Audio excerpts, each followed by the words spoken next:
The essential purpose of the 7 Habits of Highly Effective People is to learn how to lead your life in a truly effective way.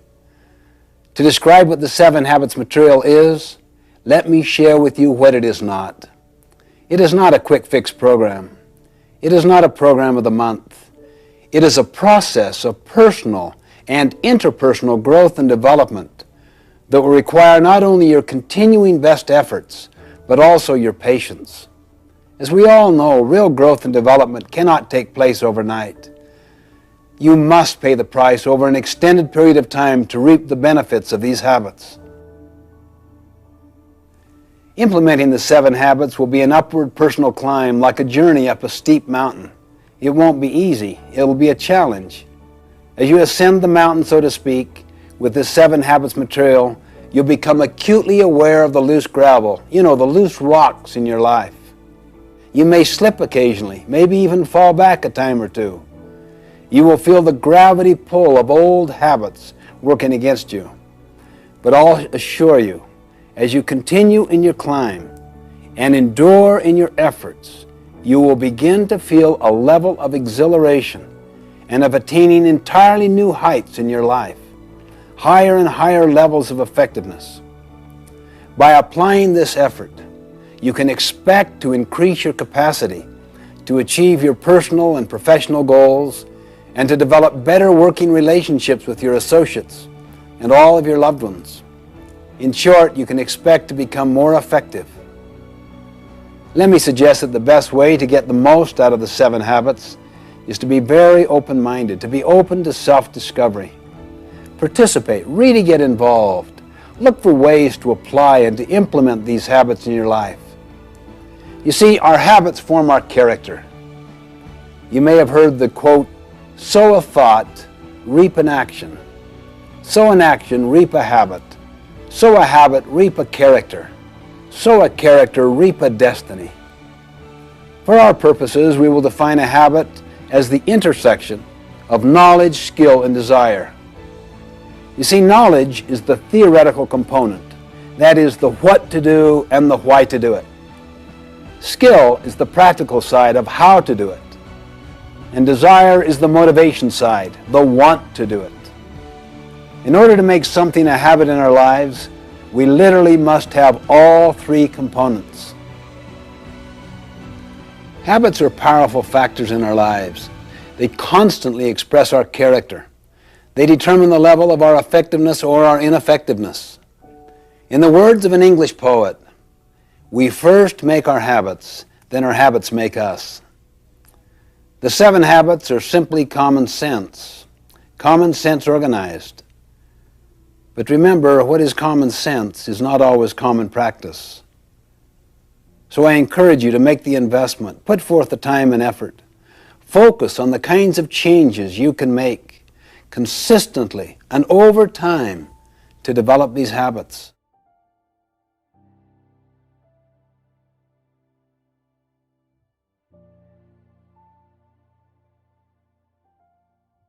I wanted to study the success idea in America and how it evolved. So I got into the popular success literature going back for 200 years. This included many, many books, magazine articles, annotated bibliographies, summaries, reviews. I literally tapped into thousands and thousands of sources, either directly or indirectly. As I worked, I started to sense a pattern. As soon as I sensed this pattern, I looked for evidence of it, and the evidence was everywhere. The basic finding was this. For the first 150 years, almost the entire focus of the literature was on character, on principles, on what we might call the character ethic. Attributes such as integrity, fidelity, courage, compassion, contribution, responsibility, justice. These findings became the basis for writing the 7 Habits of Highly Effective People. And then, because of many, many societal forces, the emphasis gradually shifted in the early 1900s, particularly in the 20s and the 30s, away from the character ethic to what we might call the personality ethic, which focused more on techniques than on principles. You are probably familiar with many books that illustrate the literature of the personality ethic. They basically deal with how to take care of yourself, how to look good, how to dress in particular ways, how to create the right image. In other words, the personality ethic focuses on how to appear to be rather than on how to actually be. Many of these techniques have real merit. However, if they don't have their roots in the character ethic, if they don't have their roots in principles, they won't have the power to create enduring effectiveness. For example, what if people learn techniques of influencing others, but they're fundamentally duplicitous or deceitful in their character? What if they really wanted to use people to build their own economic success? They might develop smoothness in their relationships so that they can have their own personal ends achieved, money, fame, glory, whatever. They really couldn't care less about contribution or service, purpose, adding value, helping others. How much trust would you have in them? How willing would you be to follow them or to rely upon them when things get tough? You know, one time I had a student come to me and say, "How am I doing in your class?" I looked him in the eye and said, "You really know how you're doing, don't you? A lot better than I do. How are you doing?" And he kind of looked down squeamishly. "Well, not too good, I guess. I just had kind of a rough time lately, and maybe I haven't applied myself as much as I should have." You really came to find out how well you'd psyched me out, how well you'd psyched out the system, isn't that right? When in fact, you kind of know in your heart how you're doing. "Well, how am I doing?" he said. "How are you doing?" Let's focus on what's really happening, not on what's appearing to happen. You see, this whole personality ethic with its technique focus is like the tip of an iceberg. The tip, or that part which is seen on the surface by others. It's above the water. The character ethic is like the great mass of the iceberg under the water. People often do no work in the foundation, where the great mass is, where the greatest long-term impact is. Too many people give all their energy and focus to the tip of the iceberg, that is, to learning techniques that others can see. You see this even in organizations, not just individuals. You see, programs change, practices change, principles do not change. If we help individuals and organizations to internalize principles, they will know how to adapt the practices to address specific situations. Let me emphasize that techniques have their place. They're very important. I really mean that. I mean, you want good human relations techniques, public relations techniques, communication techniques, management techniques. But when we use techniques to cover our own lack of character, they become manipulative. They undermine trust and confidence. You see, what we really need is the character ethic. And that's essentially what the 7 Habits is about. This material is based on an inside-out approach, meaning we give our first energies to our own character development before we focus on techniques or how to be more effective with others. Gandhi beautifully demonstrated this principle once. A mother came to him and said, "Would you help my child reduce the amount of sugar he is eating?" Gandhi paused, thought, and answered, "Well, talk to me in a week." A week later, the mother asked him again, and he talked to the boy, and the boy agreed. And the mother said, "Why didn't you talk with him last week?" Gandhi smiled and said, "You don't understand. Last week, I too was eating sugar." Unless we work on our character, we will not develop trustworthiness. And trustworthiness is built by the combination of both character and competency. We could have all of the ability in the world, But if we don't have the basic character to be reliable, to take responsibility, others will soon learn to distrust us. They're fearing that we are just trying to meet our own ends, perhaps at their expense. In my opinion, unless we return to the character ethic, we won't have the basic foundation of trustworthiness. That's what leads to trust, which is needed to build effective interpersonal relationships. In the final analysis, what we are communicates far more eloquently than anything we say or do. I love the quote of Henry David Thoreau: "For every 1,000 hacking at the leaves of evil, there is one striking at the root." In other words, let's work primarily on the roots to begin with and build a foundation of trustworthiness. This is one of the key areas of focus in the 7 Habits, to build character and competence, and to restore trustworthiness and trust in our lives, in the lives of our families, our organizations. Trust and trustworthiness really are the basis of personal and interpersonal leadership. It's the foundation of all true effectiveness.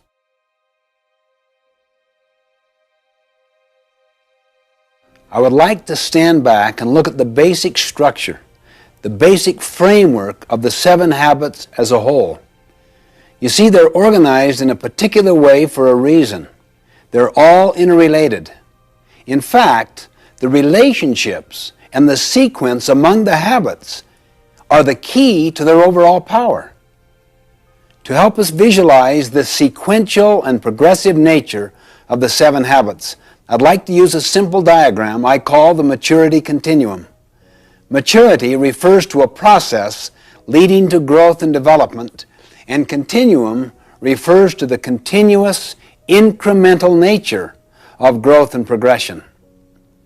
If you were to see a maturity continuum line from low maturity to high maturity, there would be 3 basic levels to it.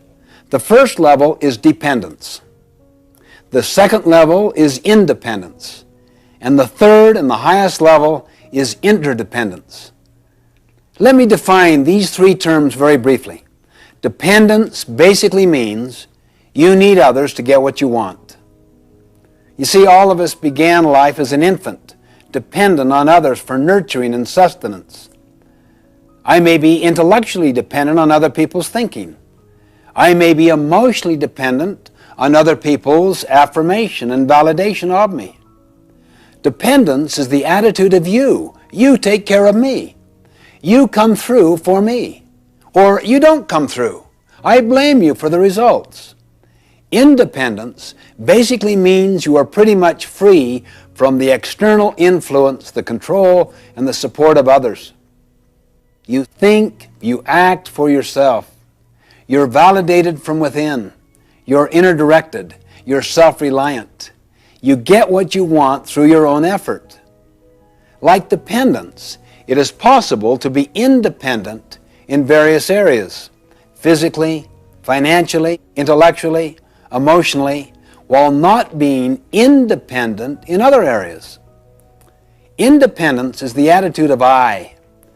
I can do it. I am responsible. I am self-reliant. I can choose. True independence of character empowers us to act rather than to be acted upon. It frees us from our dependence on circumstances and other people. It is the avowed goal of many individuals and also many social movements to enthrone independence as the highest level of achievement. But it is not the ultimate goal in effective living. There is a far more mature, more advanced level. The third and highest level in the maturity continuum is interdependence. If people were interdependent, what would they be? They would be very much like a marriage, a family, an executive team where they need to cooperate together in order to accomplish what I want, what you want, what we want together. In fact, we live in an interdependent reality. Interdependence is essential for good leaders, good team players, for success in marriage, for family life, and organizations. Interdependence is the attitude of we. We can cooperate. We can be a team. We can combine our talents, our abilities, our best efforts to achieve our highest success. Now here is the basic insight. Think on this. Until you and I are independent, we cannot be interdependent. Let me say that again. Until you and I are independent, we cannot be interdependent. In other words, we can't do calculus before we understand algebra. We can't run before we learn to walk. We neither can learn to work cooperatively with other people if we don't have internal self-mastery. That's why the first three habits, be proactive, begin with the end in mind, and put first things first, deal with self-mastery, self-control, self-dominion. They form the deepest part of our character. They constitute what I call the private victory, the victory over self. You see, private victories must precede public victories. To lead others effectively, we first must be able to lead ourselves effectively. For example, when I make a commitment to get up early and exercise, and I literally carry it out, I feel better. I feel better about myself. I have greater emotional strength. I have better physical energy. You see what that means? A private victory. As a result, I do better in all my relationships with others. That's the public victory. However, have you ever noticed the tendency to be irritable with others after failing to keep a commitment to yourself? I know, speaking for myself, I can usually trace my weaknesses, my failures in dealing with others to some flaw, some failure to win my own private victory. These first three habits lead us from dependence to independence. Then once people have control over themselves and have a measure of independence, they're ready to deal with the next three habits. Think win-win. Seek first to understand, then to be understood, and synergize, all of which helps us in our relationships with others, enabling us to be successful with people. Habits 4, 5, and 6 develop what I call the public victory, effectiveness with others. It's based on teamwork, on cooperation, and communication. Habits 4, 5, and 6 utilize our personality. They're more skill-based, and they lead us from independence to interdependence. That is the attitude of we, where we cooperate to accomplish desired results. Then habit 7, sharpen the saw, is the habit of renewal, of regular, balanced renewal in all of the dimensions of our life. It surrounds and encompasses all of the other habits. It is the habit of continuous improvement that creates an upward spiral of growth and development. Now, interdependence is a choice that only independent people can make. For instance, let's say you're my supervisor and I'm very dependent upon your opinion of me. I'm also dependent financially and intellectually upon you. But let's say you have some blind spots in your performance and you really need feedback. I'm aware of your blind spots. I also have enough skill to give you feedback. But would I do it? I wouldn't. I'm too dependent upon you. I'm too angry at you. I'm mad because those blind spots hurt me. I have what's often called a love-hate relationship. You see, the person you're dependent upon also controls you. If you don't get what you want, it makes you mad. So I wouldn't possibly give you honest feedback. I don't want to rupture my relationship with you. So what do? I talk to others, and then they share their experiences, and they validate me, and we badmouth you. We're simply not interdependent. If I were truly interdependent, that means if I'm first of all independent, I could go to you and I could say, could we have a visit? I would like to share some of my concerns. But if you were dependent yourself and used to borrowing strength from your position power, you might try to intimidate me. You might say, well, what is it, Stephen? Let's get to it right now. What are your concerns? On the other hand, if I'm emotionally and intellectually independent from you, I could be courageous and kind at the same time. I'm patient. I don't give up, but I don't give in. I could say, we need a little more time where we're not going to be interrupted. Let's do it at our mutual convenience. You would sense that you're dealing with a person of integrity, of power, of strength, of courage. You would also know from my professional development opportunities and the way I have exercised them, I've got about 10 other jobs I could go to at any time. You probably also know I'm the only one in your crew that isn't bad-mouthing you. I have no need to badmouth. I have no energy around your weaknesses. I don't want to do something to hurt you. I want to do something to help you, to overcome your weaknesses, or perhaps help you compensate for the deficiency in some way. So I'm most positive person on your entire team. I'm almost indispensable to you. Now the first 3 habits develop that kind of strength, courage, and capacity. The next 3 habits help me know how to work effectively with you so that my strength does not intimidate you. I can empathize with you. I can read the needs of the situation and figure out the best way to make the presentation so that the two of us can cooperate together and solve the problem. You would see me as the best source of problem solving on your entire team. Interdependence is where real freedom is. That's where excitement is. That's where adventure is. Their very best comes to the fore. That's the maturity continuum, the adventure of building powerful, interdependent relationships, interdependent teams.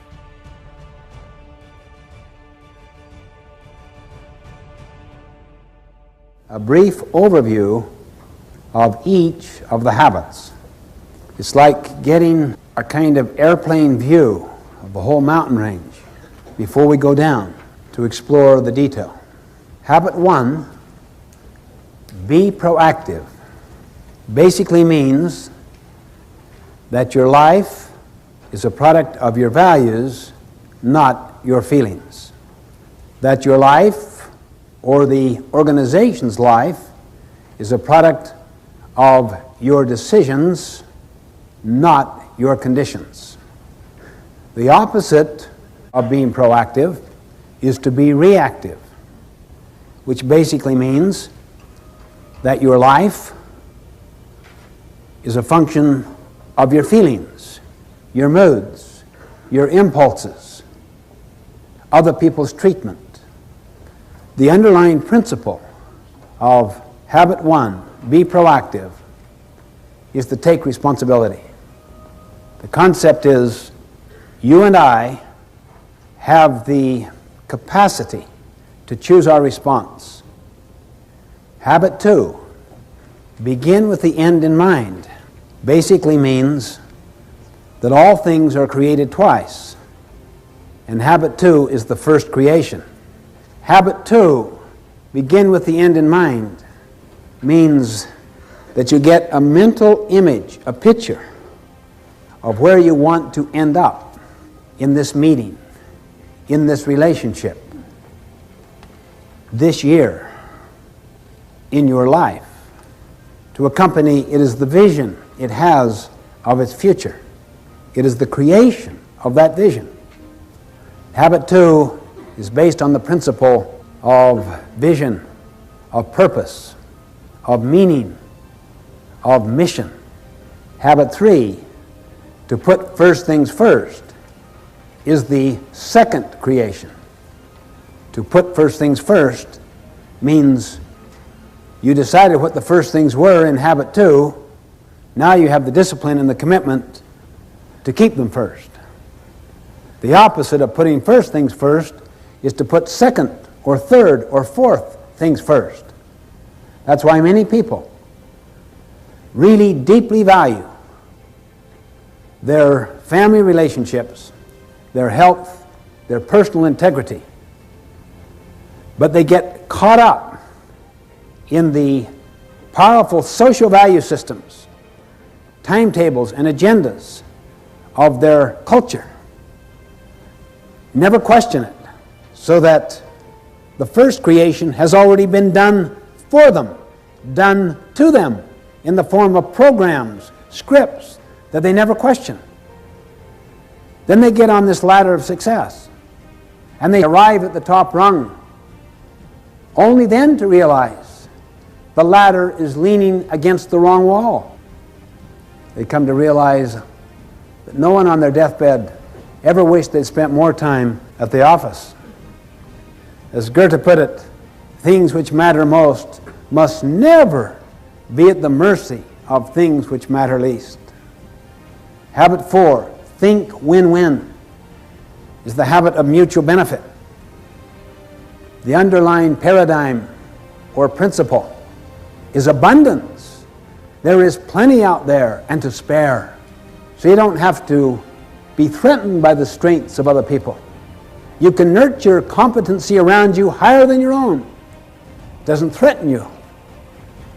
You can share knowledge. You can share recognition, gain, profit. The opposite is scarcity, not abundance. It's like a piece of pie. There's only so much. If you get the recognition, I may not get it. If I share gain or profit with you, we will have less. Habit 4, to think win-win, comes from the principle of abundance, not scarcity, meaning the pie gets larger and larger and larger. Habit 5, seek first to understand, then to be understood, is the habit of empathic communication, meaning you always seek to understand first. The teacher diagnoses, pre-assesses before teaching. The doctor diagnoses before prescribing. The attorney does discovery before developing his or her own case or brief. Understand first before you seek to be understood, before you seek to contribute, before you take action, before you have the basis for judgment. Habit 6, synergize, is the habit of creative cooperation, seeking to understand. We create something that was not there before. That takes high levels of cooperation.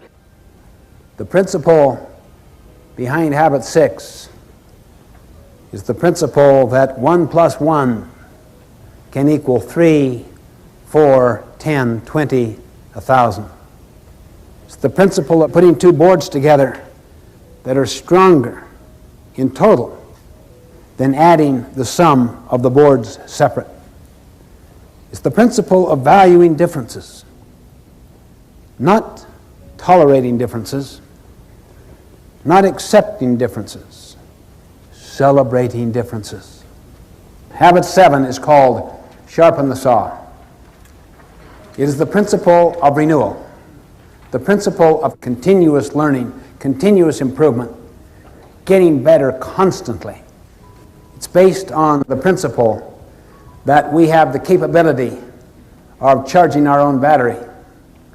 The opposite of habit 7, sharpen the saw, is to just let the blade get dull, to let the mind atrophy, to let the body lose its tone and its vitality through junk food and no exercise and trying to live a life of hedonism, pleasure-seeking, rather than one of contribution and service.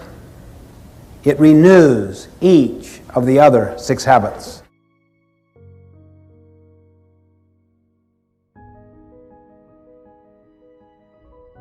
The 3-person process is this. The best way to learn something is to teach it. How many have learned that? How many have learned that when you really teach is when you really learn?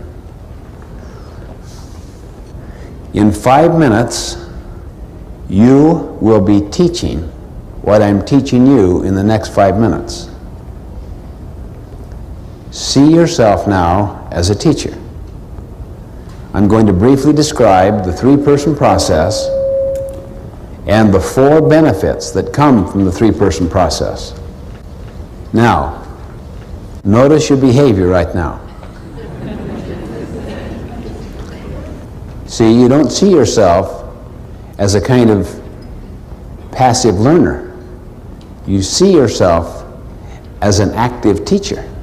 You're just preparing to teach. And that significantly increases your learning. That is the first benefit. The first person teaches.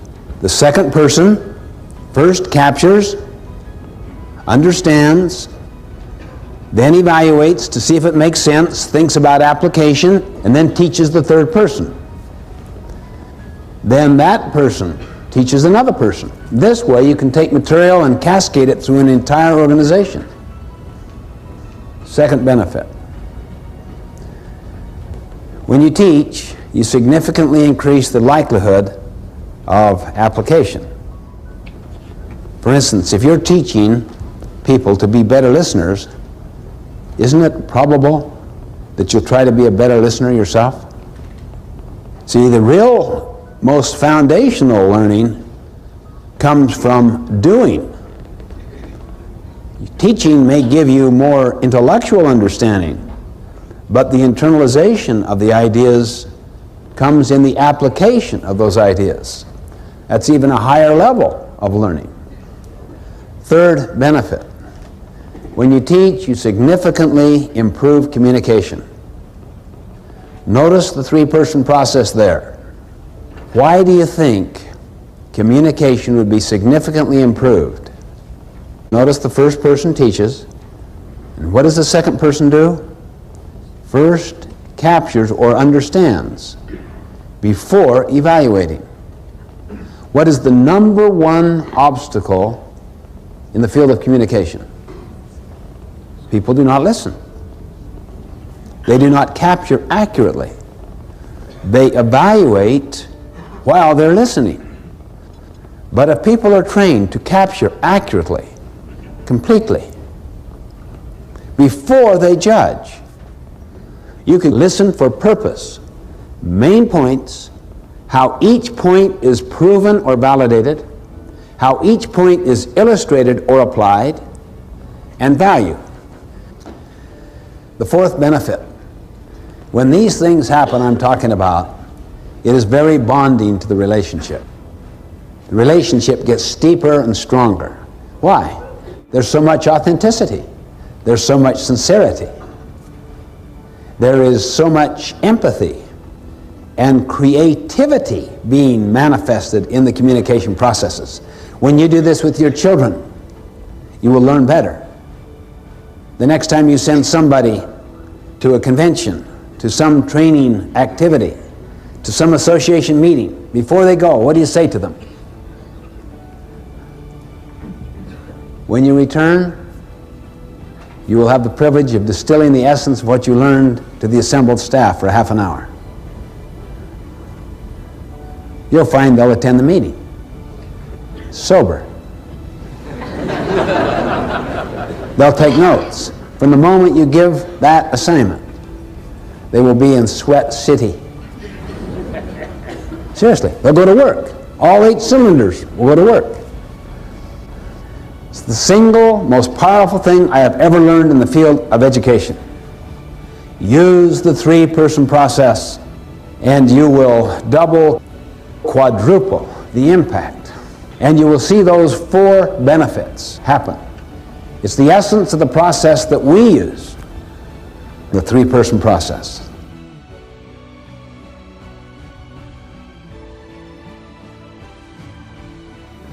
We have to realize that it is all based upon principles, upon natural laws. That is why we are presenting this foundational material first. We need to understand the concept of a principle and the concept of a paradigm, and also how to define effectiveness. Then we'll look at the 7 habits. I suggest that principles are not only natural laws, objective, factual, external to ourself. I suggest they are also self-evident. How would we know that? We have found that if you can get enough people interacting freely and synergistically who are informed, all the value systems are the same. We find that regardless of one's background, religion, culture, nationality, race, gender, regardless of the level in the organization, regardless of the industry or the profession, the same underlying values are universal. They represent what we could call principles. There is consensus that surrounds them, such as integrity, service, contribution, the growth and development of people, kindness, how you treat people, dignity, fairness. These are universals. Every one of the habits represents a principle, a fundamental natural law that is self-evident. Now, let me just give an illustration of the difference between a social value and principles. It was a dark and stormy night. Captain, Captain, Captain, wake up. What is it? Sorry to awaken you, sir, but we have a serious problem. And we've tried to solve it and can't. What's the problem? There's a ship in our sea lane about 20 miles away that refuses to move. What do you mean they refuse? Just tell them to move. We have, sir. That's the problem. They won't respond. I'll tell them. The signal goes out. Move starboard 20 degrees. The signal comes back. Move starboard 20 degrees yourself. What arrogance. Who is this guy? He doesn't know who I am. Let him know a captain is giving the command. The signal goes out. This is Captain Horatio Hornblower, the 16th. Move starboard 20 degrees at once. The signal comes back. This is Seaman Carl Jones, the 3rd. Move starboard 20 degrees at once yourself. This is a command. A seaman commanding me, a captain? I can't believe this. What is going on? Let them know who I am. We're a battleship. We could just blow them out. The signal goes out. This is the mighty Missouri, flagship of the 7th Fleet. Signal returns. This is the lighthouse. You see, lighthouses are like principles. We don't break them. We break ourselves against them. This is why humility is the mother of all other virtues. Openness, teachability, humility, awareness of external realities. If you can cultivate that and apply it with other people, you'll change the whole nature of the culture. It'll become a principle-centered culture, not one driven by social values. I had a friend of mine who said, our company is value-driven. I said, every company is value-driven. Hitler was value-driven. The question is, are the values in alignment with principles? That is a humbling question. Are my values and my habits in alignment with principles, with natural laws? Now, when principles and values are aligned, then you could use the words interchangeably.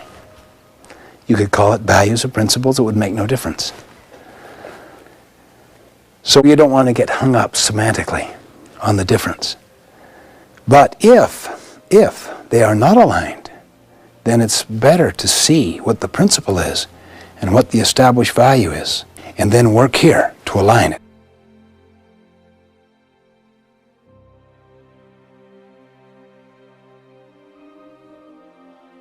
The law of gravity. Gradually, the whole world has come to accept that. The apple falling out of the tree and hitting the scientist's head. Simple observation. The law of gravity governs. What if you had a legislature trying to repeal the law of gravity? A principle is the actual reality, like the law of gravity, the way things are. How many here, when you were in school, did a lot of cramming? Be honest now. How many got really good at it? How many here have ever worked on a farm? Ever cram on the farm? I don't mean just work hard at the end to bring in the harvest. I mean forget to plant in the spring, flake off all summer, and then really work hard in the end to bring in the harvest. Well, it's patently foolish. We know that. Why?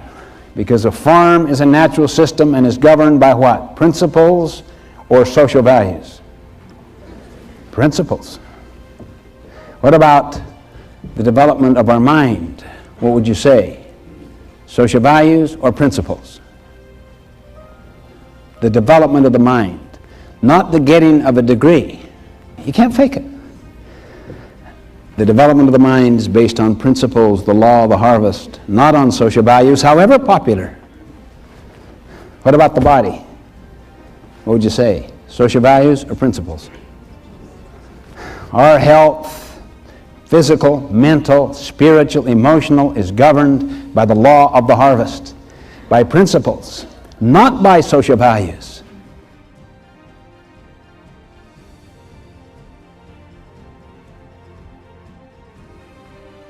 Everything that I've been talking about is not easily achievable. It takes continuous effort. You can't fake, for instance, the ability to do 20 push-ups. You can't fake it. You have to pay the price. Next time I come back, he literally, I'm convinced, could do 25, even 50. But he'd have to pay a price to do it.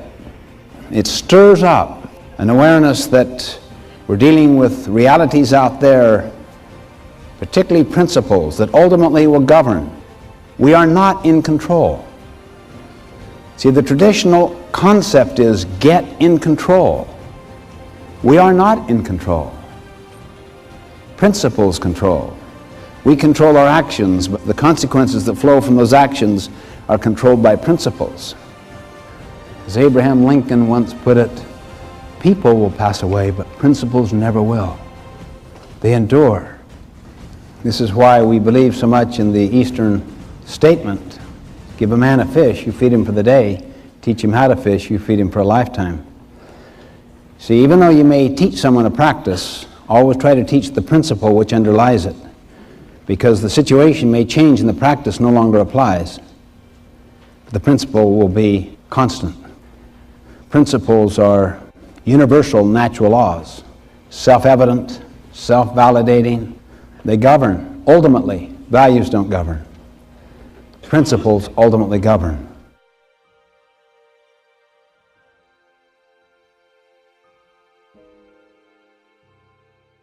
The Greek root paradigma. It basically means a pattern, a model, a representation. Something that stands for something else. It comes from the mental image you have in your mind of the way things are out there. And the images we carry in our heads of the way things are, of reality, come basically from our own backgrounds, our own experiences. All of us think we see the world as it is. In fact, we see the world as we are. We project onto the outside world, our environment, the people we associate with, including how we see ourselves. We project out of our own conditioning experiences, our background, a certain representation, a certain model, a certain set of expectations, a certain assumption on that reality out there. And we think that's the way it is. I might describe myself or you or a situation as if I am describing it as it is. In fact, I am describing myself, that is, my perceptions, my frame of reference, my worldview, my value system, my autobiography. And I'm projecting it upon the outside. You see, a paradigm is the map you have in your mind. Once you have an accurate map, then your behavior and your attitude matter. See, what we call maps are usually assumptions of the way things are. Assumptions of the way things are represent just, that's what reality is. You don't question that. I remember I was giving a speech a little while back, and there was someone on the front row just constantly talking to another person. And my mother was 2 rows behind, and she was so upset that here her precious son was being so ignored, so blatantly, so openly, constantly, and would not end. From the very moment I began to the end of my speech, just constant talking. And it just totally discombobulated her own listening, and she felt like taking her purse and reaching 2 rows ahead. Anyway, she went up afterwards to the person that was running the conference, and did you see that? Did you see what was happening? Can you believe that right there on the front row that... Yeah, I know. She's Korean. That's her translator.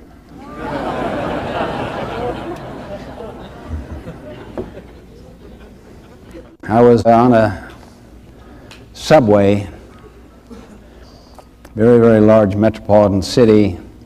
Sunday morning, it's quiet, sedate. Bunch of young kids run into the subway. Father follows. He sits near me. The kids just go crazy on that subway, running up and down, turning people's papers aside, just raucous and rude. I'm sitting there, oh, I can't believe this. He does nothing. Now look at my attitude, see? Attitude, to try to control. But look what I could see. After a few minutes, attitude went into behavior. Sir, do you think you could control your children a little? They're very upsetting to people.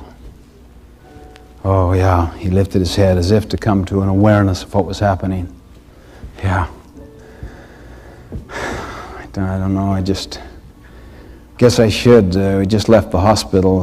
Their mother died just about an hour ago, and I guess they don't know how to take it, and frankly, I don't either. Imagine the paradigm shift that took place there. Imagine now what the attitude and the behavior would be based upon that paradigm. Can you see why paradigms are deeper than attitude or behavior? And you know, even though we're talking here in personal and interpersonal ways, the same thing takes place throughout our whole society. Thomas Kuhn, in his brilliant book, The Structure of Scientific Revolutions, points out so powerfully and consistently all the significant breakthroughs were breakwiths, old ways of thinking. Einstein, who rewrote physics, he made this brilliant statement: these significant problems we face cannot be solved at the same level of thinking we were at when we created them. You see, it causes us to be reflective and introspective, to explore our own paradigms. Most people focus upon behavior and upon attitude. And both of those are, of course, very important. But far more fundamental than either behavior or attitude is a paradigm.